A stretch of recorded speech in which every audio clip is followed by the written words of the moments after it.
खिलाफ चलना भी विद्रोह नहीं है, वो भी गुलामी है। तो क्या ऐसा जीवन हम जी सकते हैं जहां हमारे पास चॉइस हो कि कब हमें सोसाइटी के नॉर्म्स को एक्सेप्ट करना है और कब नहीं? बहुत लोगों को लगता है कि वही तो करना है कि मैं किसी की नहीं सुनता, मैं अपने मन की करूंगा। सब अगर दाएं जा रहे हैं तो मैं बाएं जाऊंगा। सब क्या कर रहे हैं ये बात बाद में आती है। पिताजी ने कहा कि तुम्हारा बड़ा भाई डॉक्टर है, तुम छोटे भाई हो, तुम इंजीनियर बन जाओ। तो बोले हाँ ठीक है, बन जाते हैं। शहर से कोचिंग नगरी की ओर एक ट्रेन जा रही थी, वो भी जाके बैठ गए उसी में। भीड़ के खिलाफ चलना ये विद्रोह नहीं है, वो भी गुलामी है। और वहां भगत सिंह जो बोल रहे थे कि मेरी दुल्हन का नाम आजादी है, शादी मेरी हो चुकी है, वो भारत के सांसदों को चुन सकता है, विधि निर्माताओं का चयन करेंगे ये, और इनके साथी का चयन करेंगे पिताजी। तो गजब हो गया। तो इसमें कोई विशेष बात नहीं है कि मुझे हमेशा भीड़ के खिलाफ ही जाना है, भीड़ के खिलाफ ही जाना है। बात भीड़ के खिलाफ होने की नहीं है। कोई क्रांतिकारी निकल पाता अगर उसके माँ बाप उस पर वैसे ही चढ़ जाते जैसे आज के माँ बाप और आज के दादा और दादी अपने बच्चों पर चढ़े रहते हैं। मैं पूछ रहा हूं, बता दो ना।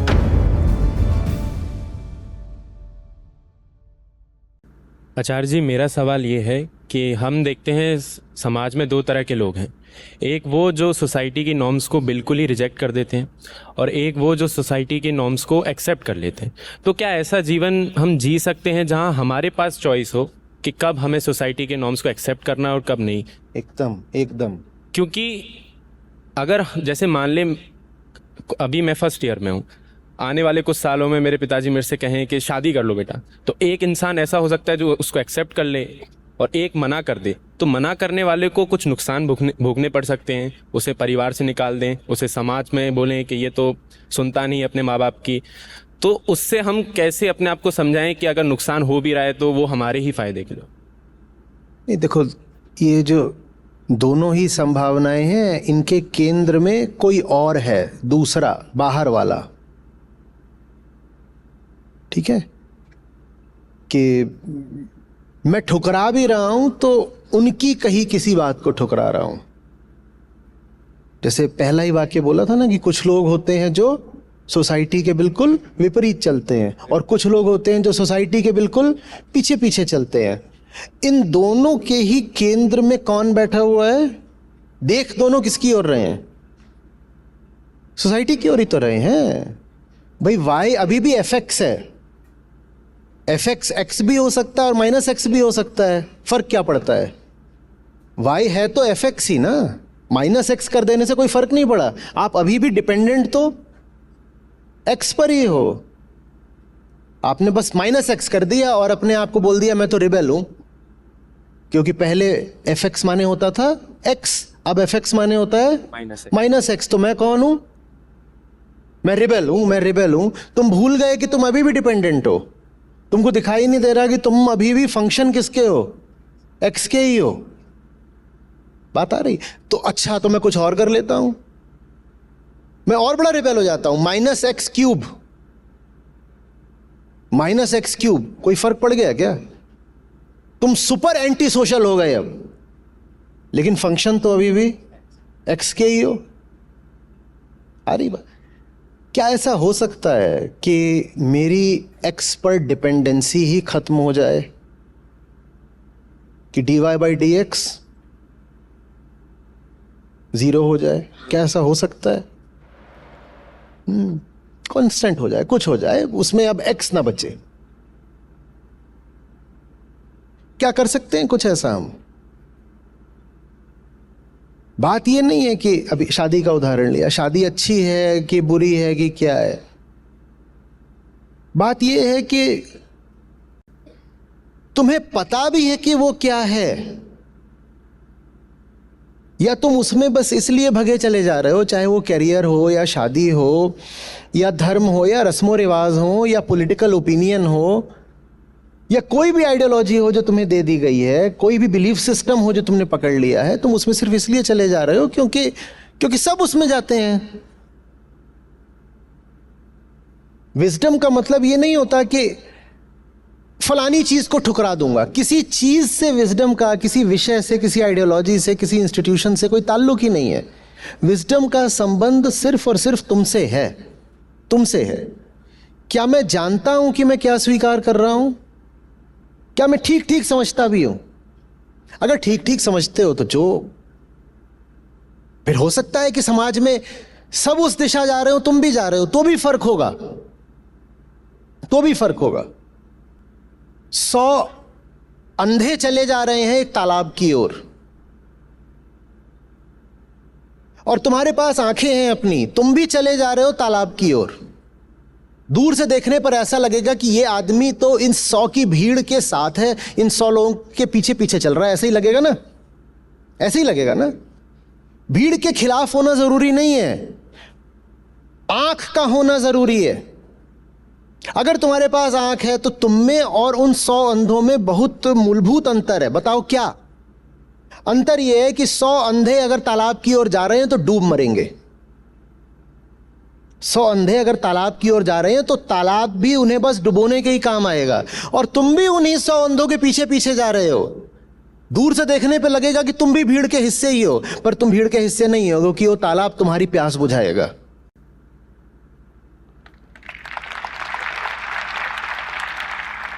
तो इसमें कोई विशेष बात नहीं है कि मुझे हमेशा भीड़ के खिलाफ ही जाना है, भीड़ के खिलाफ ही जाना है। बात भीड़ के खिलाफ होने की नहीं है, बात अपनी आंखें होने की है।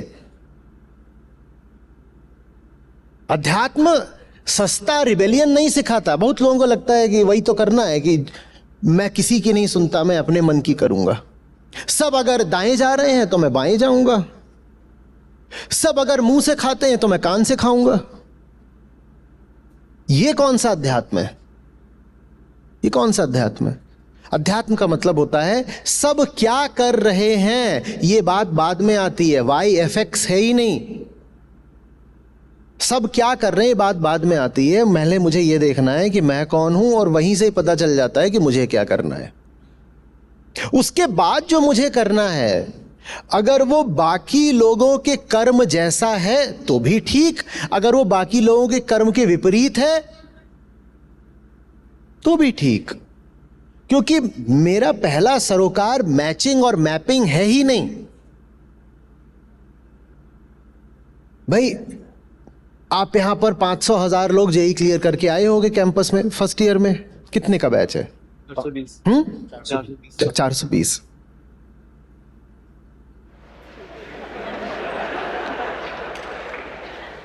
तो 421 का इनका बैच है। ठीक है, कुछ भी बोल देते यार, मुझे पता थोड़ी था। लगभग 500। देखो वो बेहतर बंदा है, कुछ लॉयल्टी होनी चाहिए ना कैंपस के लिए। तुम क्या कर रहे हो? 500 जने यहां पर आ गए हो। अब उन 500 में से 490 ऐसे भी हो सकते हैं जो एक अंधी भीड़ का पीछा करते करते यहां घुस गए। मोहल्ले में सब इंजीनियरिंग एंट्रेंस देते थे, उन्होंने भी दे दिया। शहर से कोचिंग नगरी की ओर एक ट्रेन जा रही थी, वो भी जाके बैठ गए उसी में। पिताजी ने कहा कि तुम्हारा बड़ा भाई डॉक्टर है, तुम छोटे भाई हो, तुम इंजीनियर बन जाओ। तो बोले हाँ ठीक है, बन जाते हैं। तो वो भी आ गए। 490 ऐसे हो सकते हैं कि ऐसे ही अपना भटकते हुए स्लीप वॉकिंग में यहां कैंपस में आ गए।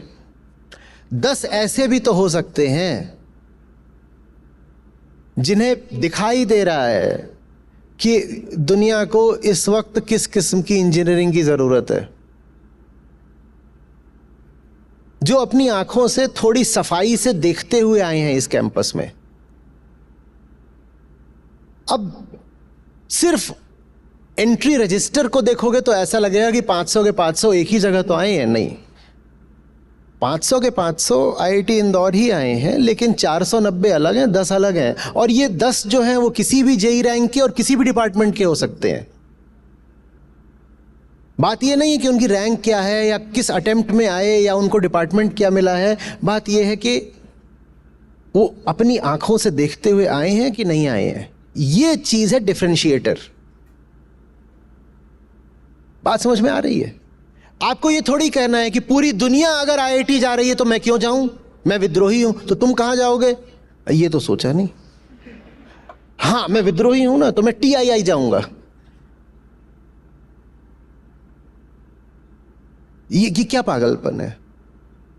भीड़ के खिलाफ चलना भी विद्रोह नहीं है, वो भी गुलामी है। भीड़ के खिलाफ चलना माने बार बार मुड़ के देखना भीड़ किधर को जा रही है, जिधर को भीड़ जा रही है उसमें एक माइनस लगा देना है बस, डायरेक्शन वाला।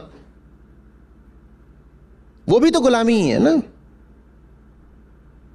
भीड़ के साथ चलना अगर आपको गुलामी लग रहा है तो भीड़ के खिलाफ जाना भी गुलामी है। अध्यात्म का मतलब न भीड़ के साथ जाना, न भीड़ के खिलाफ जाना, अपने साथ जाना। और अपने साथ जाने में अगर अपने आसपास भीड़ दिखाई दे गई तो भी ठीक, नहीं दिखाई दे गई तो भी ठीक। हमें क्या फर्क पड़ना है। हम इनके साथ इसलिए नहीं है कि हम इनके पिछलग्गू हैं, हम इनके साथ इसलिए हैं क्योंकि हम जिस रास्ते पर चल रहे थे वो रास्ता हमारा था, उसी रास्ते पर हमें ये भी मिल गए। बात आ रही है समझ में।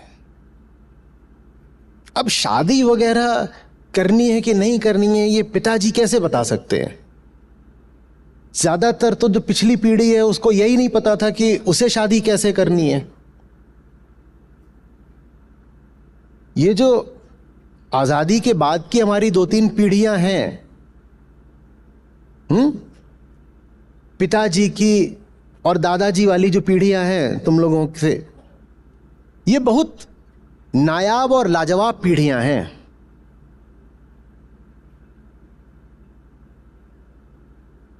मैं फर्स्ट सेमेस्टर में ही था जो पहली बार रॉन्डेवू में, 95 मेरी एंट्री थी, सितंबर 95 में रॉन्डेवू हुआ था, उसमें बोलने गया। तो उसमें सवाल कुछ ऐसा ही था, जो टॉपिक था डिबेट का कुछ ऐसा ही था कि भारत की दुर्दशा के लिए कौन जिम्मेदार, या शायद ऐसा था कि क्या नई पीढ़ी नालायक निकल गई है, इस तरह से कुछ था। तो मैंने कहा कि जो 47 का साल है वो शताब्दी के लगभग बीचों बीच आता है, मिड पॉइंट है। तो उसके पहले के 50 साल देख लो और उसके बाद के फर्स्ट हाफ और सेकंड हाफ, उत्तरार्ध और पूर्वार्ध, इनकी तुलना कर लो। मैंने कहा तुम पहले के 50 साल देखते हो, माने 1900 से लेकर के 1947 या 1950 मान लो, वो साल देखते हो, तो उसमें तुम्हें एक के बाद एक कद्दावर लोग दिखाई देते हैं। क्या ऊंचाइयां हैं उनकी, तुम गिनते गिनते थक जाओ। और हर क्षेत्र में, सिर्फ यही नहीं कि राजनीति, सिर्फ यही नहीं कि क्रांतिकारी, विज्ञान भी, कला भी, साहित्य भी। वहां सिर्फ भगत सिंह ही नहीं खड़े हुए हैं, वहां टैगोर भी खड़े हुए हैं। वही भारत है। तो पहले 50 साल में तो हमें इतने जबरदस्त लोग दिखाई देते हैं कि इतनी मोटी किताब लिख दो तो भी कम पड़े। यहां तक कि खेल में भी ध्यानचंद। और फिर वो पीढ़ियां शुरू होती हैं जो हमारे बाप दादाओं की हैं, 1950 से फिर 2000 तक। पर इसमें तो कोई दिखाई नहीं देता। ये क्या हो गया? क्या हमारे जीन्स बदल गए? हम लोग तो वही हैं, ये हो क्या गया? नहीं, जीन्स नहीं बदल गए, ये पीढ़ियां बदल गई, ये पीढ़ियां बदल गई। वो लोग चले गए और आजादी के बाद जो माहौल मिला वो उन्हीं की देन था जो चले गए। जिन पीढ़ियों को ये माहौल मिल गया उन्हें मुफ्त में मिल गया वो माहौल। कोई महानता उनमें विकसित ही नहीं होने पाई, कोई लोहा उनके भीतर तपा ही नहीं।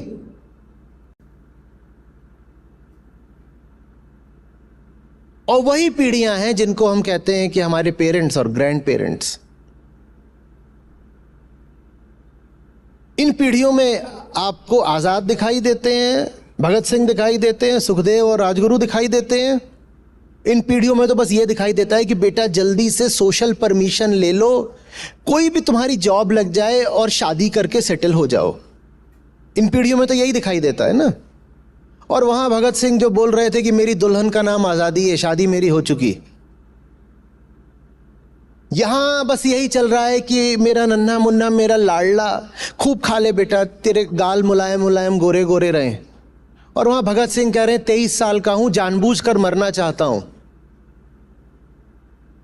वो बच सकते थे बहुत आसानी से, उन्हें कुछ नहीं करना था, माफी वगैरह मांग लेनी थी या सुलह कर लेनी थी, माफी की भी जरूरत नहीं पड़ती, बस संधि कर लेते, बच जाते, आराम से बच जाते। उन्होंने कहा नहीं, मेरा मरना जरूरी है, मैं मरूंगा नहीं तो ये देश जगेगा नहीं। और उनके भी मां बाप थे कि नहीं थे, और उनके मां बाप आकर उन पर दबाव नहीं बना रहे थे कि बेटा जल्दी से माफी मांगकर बाहर आ जा, शादी वादी कर ले, तू इतना हैंडसम है, तू क्या ऐसे जान दे देगा, अभी 23 की तो तेरी उम्र है। एक वो पीढ़ी थी और एक आजादी के बाद की हमारी पीढ़ियां हैं, बड़ी व्यर्थ पीढ़ियां निकली हैं ये। कुछ अपवाद होंगे, उन अपवादों का मैं सम्मान करता हूं, पर उन अपवादों को छोड़ दें तो ये बहुत बेकार पीढ़ियां निकली हैं। इन्होंने अपनी जिंदगी तो खराब करी ही है, ये अपने बच्चों को भी नहीं जीने देते।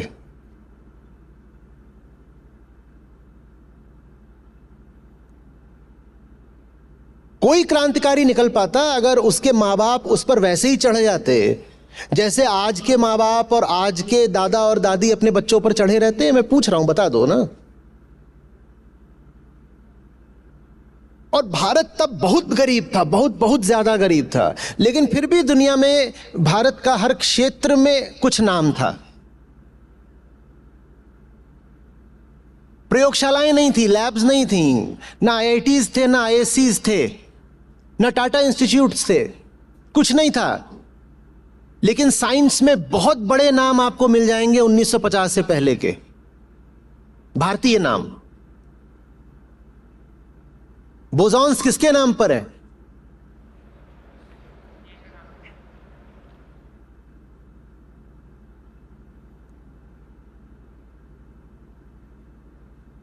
ये कैसे हुआ, कभी विचार किया करो। वो इसलिए हुआ क्योंकि आजादी बहुत सस्ती मिल गई। जिन्होंने कुछ नहीं करा था आजादी के लिए, उनको भी आजादी मिल गई, और वो गुलाम के गुलाम रह गए। भले ही बाहर झंडा झूमने लगा, फहराने लगा, पर भीतर से वो गुलाम रह गए। और जो सचमुच आजाद थे वो तब भी आजाद थे जब देश गुलाम था। त्रासदी बस ये रही कि जब तक देश को आजादी मिली, वो लोग आजादी के लिए ही अपने प्राण निछावर कर चुके थे, तो आजादी देखने के लिए उनमें से ज्यादातर लोग बचे ही नहीं। जो बचे भी वो 5-10 साल जी करके फिर चले गए। तो कुल मिलाकर आजादी बची किसके पास, मिली किसको? वो जो भीतर से गुलाम बैठे हैं। और जो भीतर से गुलाम बैठे हैं वो अपने बच्चों को भी गुलाम ही बनाए रखना चाहते हैं।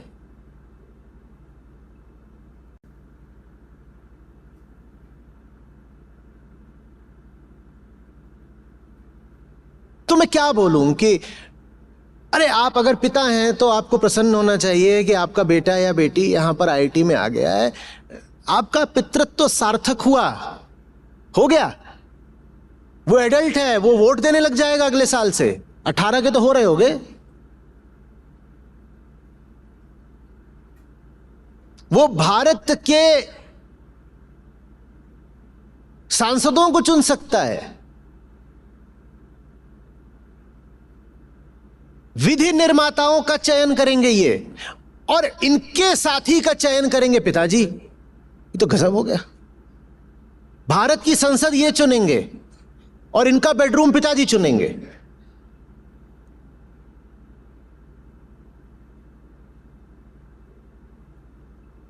तो गजब हो गया।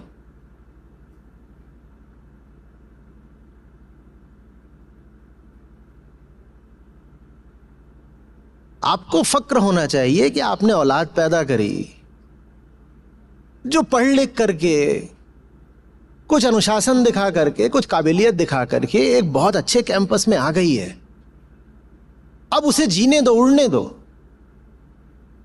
मत हस्तक्षेप करो उसके जीवन में। हां, वो सलाह मांगने आए तो जरूर दे दो, और कभी आपको लगे कि कोई बात है उससे बताने लायक, तो चुपचाप धीरे से जाकर के मित्रवत उसको बता दो, पर उसके ऊपर चढ़ो मत। अब अपनी उम्मीदें उसके ऊपर मत डालो। वो आईआईटी में आ गया, उसके बाद भी अगर आपको उसके ऊपर अपनी उम्मीदें डालने की जरूरत पड़ रही है तो फिर आपकी परवरिश का फायदा क्या हुआ? कैसी परवरिश करी है आपने कि 18 साल का जो जवान युवक है वो अभी भी बच्चा ही है आपका?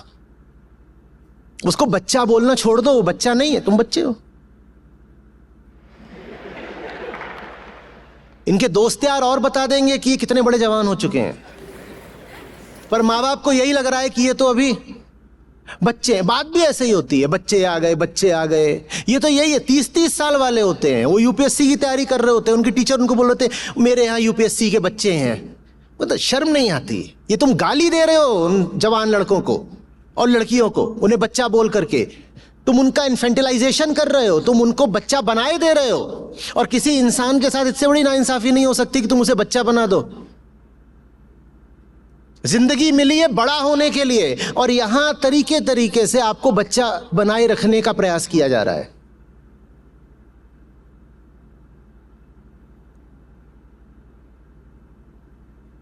बात आ रही है समझ में?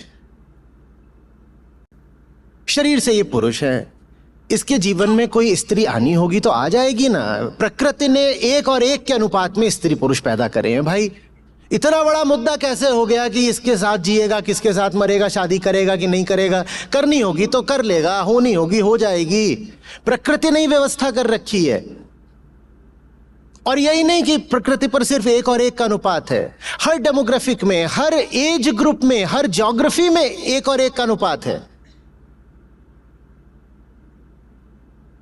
माने इसके उम्र की, अगर ये 22 का, ये अगर 18 का है, तो 18 की ही लड़कियां भारत में उतनी ही होंगी जितने की 18 के लड़के हैं। भ्रूण हत्या वगैरह अलग हटा दीजिए।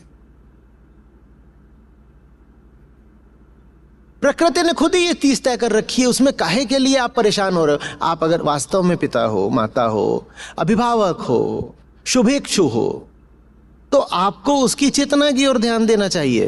पर आप वो दे नहीं सकते क्योंकि आपकी अपनी चेतना बहुत गुलाम है। तो आप कुल मिला करके अपनी औलाद से बस यही पूछ पाते हो, तू कमा कितना रहा है और तू सेटल कब होने वाला है? ये कोई सवाल है? ये कोई पूछने ऐसी बात है?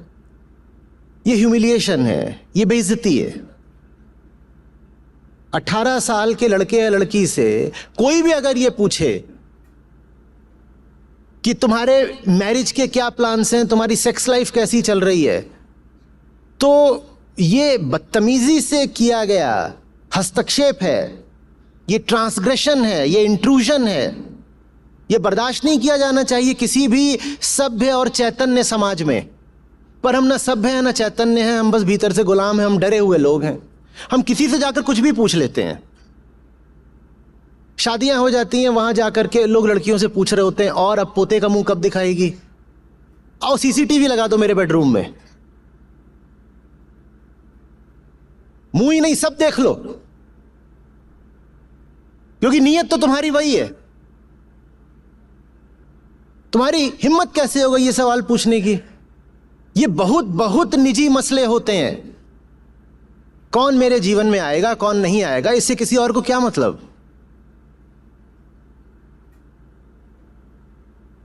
या प्रेम भी चौराहे की चीज होती है?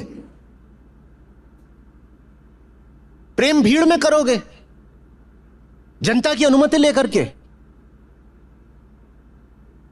और किसी के साथ रहना है तो पहले जाकर के धर्म, समाज और कानून से आज्ञा लोगे कि आप लोग यदि आज्ञा दे तो मैं इसके साथ रहूं। ये कौन सा प्रेम है? बिका हुआ प्रेम है। आचार्य जी, मैं ये जानना चाहूँगा कि अगर हर तरीके से, अभी जैसे आपने बताया, अगर हर तरीके से हमारे विचार तक हमारे अपने नहीं हैं, हर तरीके से हम सामाजिक तत्वों और हमारे इतिहास का रिजल्ट हैं एक तरीके से, तो वास्तविक रूप में खुशी क्या है क्या? डिफाइन किया भी जा सकता है कि नहीं किया जा सकता है? और अगर किया जा सकता है तो कैसे? वास्तविक खुशी भीतर एक चीज बैठी होती है ना, जो मैं कर रही होती है हर समय। मैं, वो बहुत डरी हुई चीज होती है, वो बहुत झूठी, बड़ी अधूरी चीज होती है। टेक्निकली उसको ईगो कहा जाता है। क्या कहा जाता है? ईगो। वो जो भीतर की चीज होती है, जब उसको लगता है कि मेरा झूठ अभी छुपा रह जाएगा, तो उसको जो अनुभव होता है उसका नाम होता है प्रसन्नता, खुशी, हैप्पीनेस। हैप्पीनेस क्या है?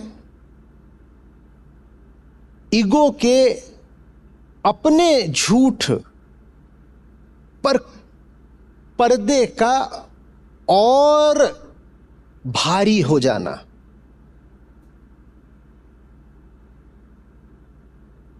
बात समझ में आ रही है? उदाहरण के लिए, आपको पता है कि आपने जिस तरह की पढ़ाई करी थी, तैयारी करी थी और परीक्षा दी थी, आपका फेल होना तय है। आपका फेल होना तय है। आज रात में ही रिजल्ट आने वाला है। अभी तुम कैसे रहोगे? कैसे रहोगे? डर में रहेंगे। टेंशन में रहोगे। एक उदासी रहेगी, दुख रहेगा, हंसा नहीं जाएगा, मुंह लटका रहेगा। ऐसे ही है। पता चले कि रिजल्ट एक हफ्ते के लिए पोस्टपोन हो गया है, तुरंत कैसे हो जाओगे? वो जो अनुभव होगा उसे खुशी बोलते हैं। मेरा झूठ कुछ दिन और चल गया, इसको कहते हैं खुशी। मुझे अपने झूठ को बचाए रखने का एक बहाना और मिल गया, इसको कहते हैं खुशी। खुशी क्या है, ये पूछने से पहले पूछना चाहिए खुश होने वाला कौन है? उसका नाम होता है ईगो या अहंकार। सुख और दुख दोनों का अनुभव उसको ही होता है।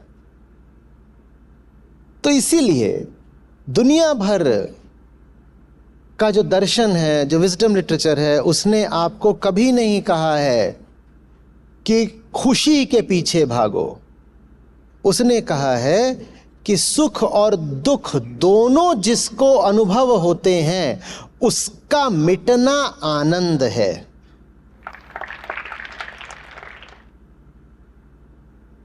अध्यात्म सुख के लिए नहीं होता, अध्यात्म उसके झूठ को उघाड़ने के लिए होता है जो सुख और दुख की माया रचाए बैठा है।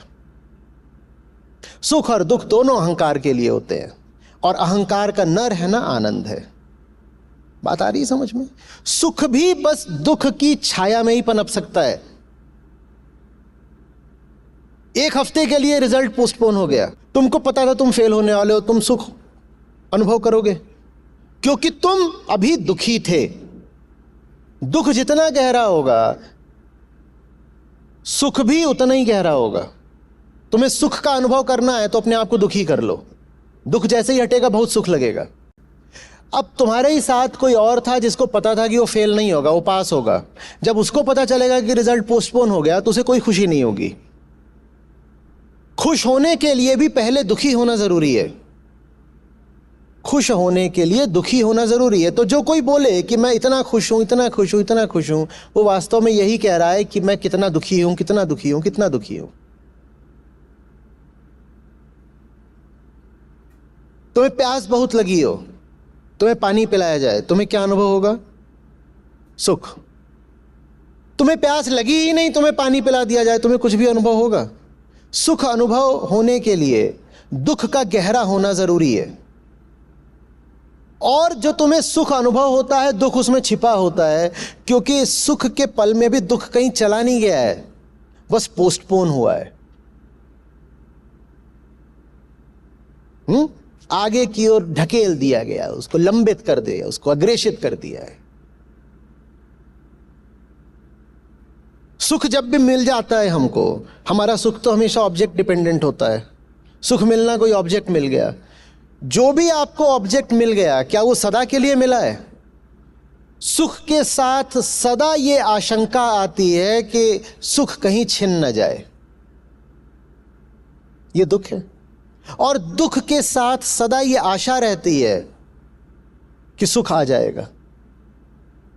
दुख और सुख एक दूसरे में घुले मिले होते हैं। इस माया से आगे जाने को आनंद कहते हैं। बात यह नहीं है कि मुझे अब दुख नहीं है, बात यह भी नहीं है कि मुझे अब सुख है। बात यह है कि भीतर वो जो झूठा बैठा हुआ था, जो दुख की आशंका और सुख की आशा करता था, वो झूठा ही अब नहीं है। उस झूठे के न रहने को कहते हैं आनंद, जॉय। इसीलिए जॉय, हैप्पीनेस, प्लेजर, ये 3 अलग अलग बातें हैं और 3 अलग अलग तलों की बातें हैं। आप जिस समाज में रह रहे हो, आपको बता दिया गया है happiness is the purpose of life, और आपको जो हैप्पीनेस बताई गई है वो हमेशा ऑब्जेक्ट डिपेंडेंट है। तो इसीलिए happiness is the purpose of life and happiness will come from consumption of objects. वही क्लाइमेट चेंज भी है, क्योंकि लाइफ माने हर व्यक्ति, हम सब जीवित है ना, लाइफ, हर व्यक्ति को बोला गया है कि तुम पैदा हुए हो हैप्पी होने के लिए, और हैप्पी तुम सिर्फ एक तरीके से हो सकते हो, और ज्यादा ऑब्जेक्ट्स को कंज्यूम करो। उससे कार्बन एमिशन नहीं होगा तो क्या होगा? इस दुनिया की फंडामेंटल फिलॉसफी ही फ्लॉड है।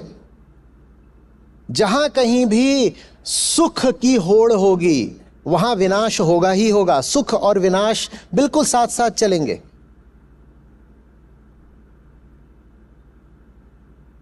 क्योंकि सुख क्या मांगता है? ऑब्जेक्ट, और पृथ्वी के पास देने के लिए ऑब्जेक्ट्स लिमिटेड हैं।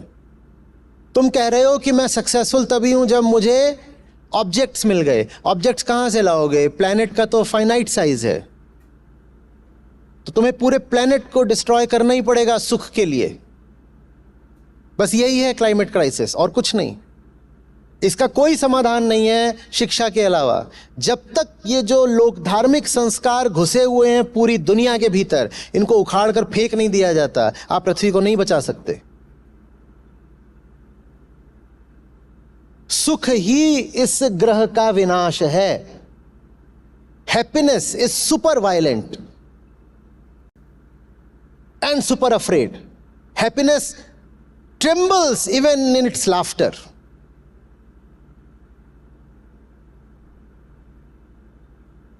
आ रही बात समझ में? आनंद का मतलब होता है मुझे सुख की जरूरत ही नहीं रही। सुख की जरूरत उसको ही होती है जो दुखी होता है। मैं जब दुखी ही नहीं तो मैं सुख मांग ही नहीं रहा। जॉय का मतलब है the need for happiness is gone. Happiness की जरूरत ही सैडनेस से आती है। जब सैडनेस ही नहीं तो मुझे हैप्पी होना ही नहीं। मैं हैप्पीनेस से ऊपर बैठा हुआ हूं, मैं जॉयफुल हूं।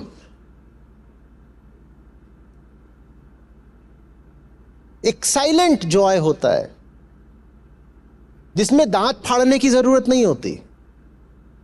जैसे सारे सीईओज की फोटो आती है ना हर समय, तुम इतना जो मुस्कुरा रहे हो, क्या गम है जिसको छुपा रहे हो। जितना कोई आपको दिखाई दे कि हर समय उसका हे, जान लीजिए कि बहुत झूठा आदमी है, मक्कार है, अपने दुख को छुपाने के लिए कैसी कैसी नौटंकियां कर रहा है। लेकिन हिम्मत इसमें इतनी नहीं कायर में कि उसको ही त्याग दे जो दुख का अनुभव करता है। ये दुख को छुपाने को तैयार है, दुख को त्यागने को नहीं। क्यों दुख को त्यागने को तैयार नहीं है? क्योंकि जिस विषय से दुख मिल रहा है उसी विषय से इसके स्वार्थ जुड़े हुए हैं। तो चिपका हुआ है उस विषय से पगला, और खूब दुख पा रहा है, और फिर दुख को छुपाने के लिए बत्तीसी दिखा रहा है।